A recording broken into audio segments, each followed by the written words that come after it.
Hello and welcome back, Commanders and Commanderettes. Chesty Puller here with another War Commander video. This one is an update on what I believe is the fastest, easiest way to do the Commander 2 base. I've got another video updated coming out for the Commander 1, which is probably the fastest way to do that as well. So, um, the difference here is when I bring in my Albert Ross, I decided to take out a few more buildings. Before I was just taking out the bunkers there, but now I'm also taking out the cryo and the bunker, and then the same thing on this side, the cryo and the bunker, and then I'm retreating because this is a one shot base, right?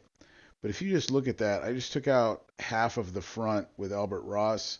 Albert Ross is a great unit. Now, you don't have to take that out.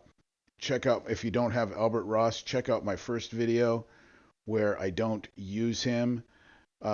Technically, I think this base can easily be done with just the two units I have on the map right now, which is Gus or a Cosmortar and the Gravedigger. But I'm not going to take any damage on the Gravedigger or the Gus at all, like zero damage. I'm not going to take any damage on my Prometheus. You don't have to use the Prometheus. The Prometheus just makes it easier. And the back of the base, there's hardly any anti-air, so I use the Prometheus to kill the back of the base. The primary goal here is to get rid of the buggies and the helicopters. Now, on this video, I didn't realize it, but my shock had ended. Shock is a big help, but I'm not using shock on this video because it's expired. I was surprised to see that the tanks were not being shocked. But if you have shock, it's one of the more expensive special ops, but in this case, I think it's well worth it. Uh, then the tanks can get shocked and they won't be able to shoot. And so that just speeds the process up. This actually slowed me down not having the shock op on. Keep in mind, you do want to keep your Gus and your Gravedigger ready to be retreated.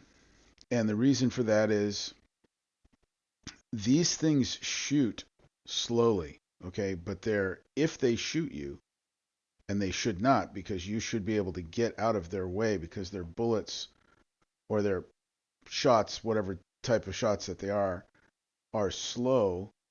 But if they do shoot you, they're devastating. So, the caveat is, yes, they're slow, but if they do shoot you, then you're going to take way too much damage. So, and then I've discovered on these buggies, if you just keep moving for some reason, they can't shoot you. So their shots miss you. In other words, they don't have follow. In other words, their shots don't follow you. So I just keep moving past them. They are, for some reason, hard to kill. So I have to move past them several times. They're just kind of an annoyance, really. Um, but see how I'm just driving past and then retreating and then redeploying, and that's killing them. And normally, when anything shoots the tanks are shocked because these purple tanks can be shocked.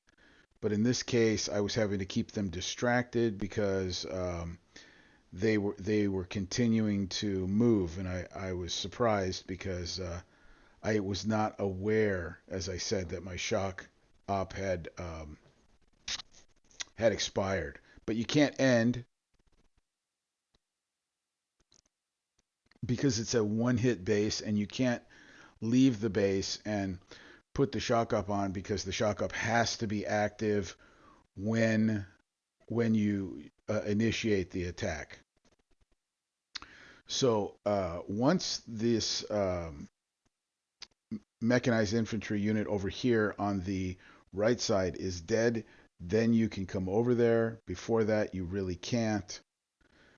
Once again, I'm pointing out, look, I'm not taking any damage on anything. This is zero damage.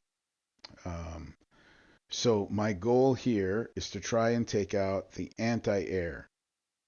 I'm trying to take out the anti-air, and I'm also trying to take out the buggies and the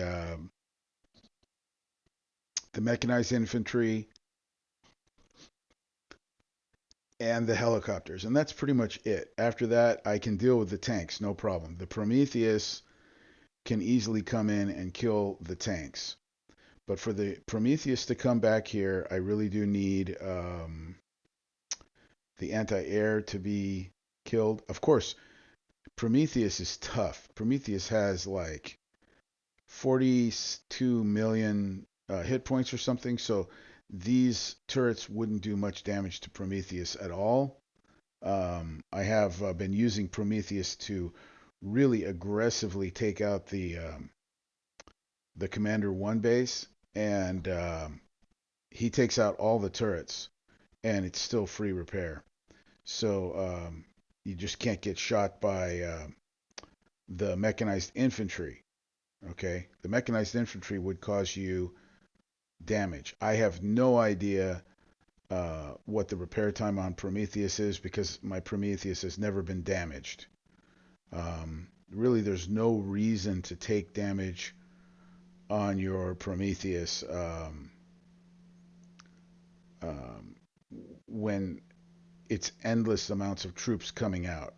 Now, I've taken a few seconds worth of damage on Prometheus from turrets, but lately, the way that the game is set up, the turrets, even though they used to be really powerful, the turrets aren't that powerful anymore because we've power crept them and we've got so much more health than they can hit us for. So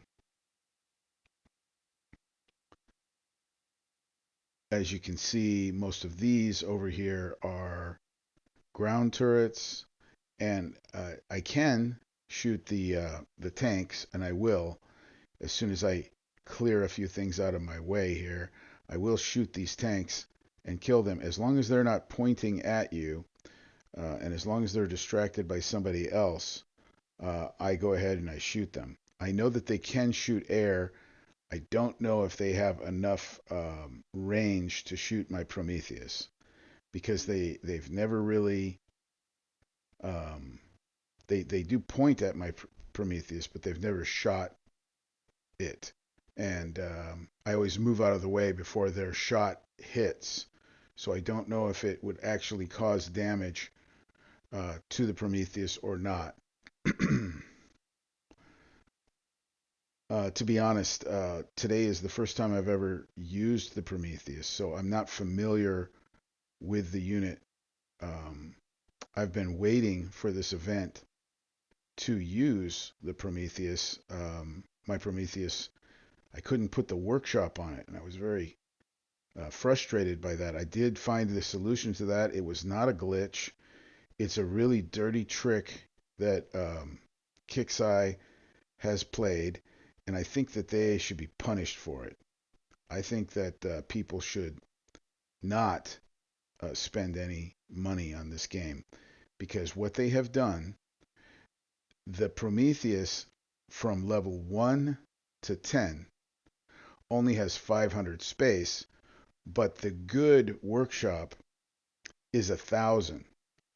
The workshop that produces these foot soldiers or the workshop that produces the jump troops is 1,000 space. So you literally have to get it up to level 11, which wiped me out of all my um, instant upgrade tokens. And I've been saving them, and that level 11 was only like a 5 day upgrade, but I didn't want to wait 5 days because I needed it for this event, so I had to wipe out my upgrade tokens. So that's the video. Zero damage, as you can see, other than a little bit, like a few seconds on Albert Ross.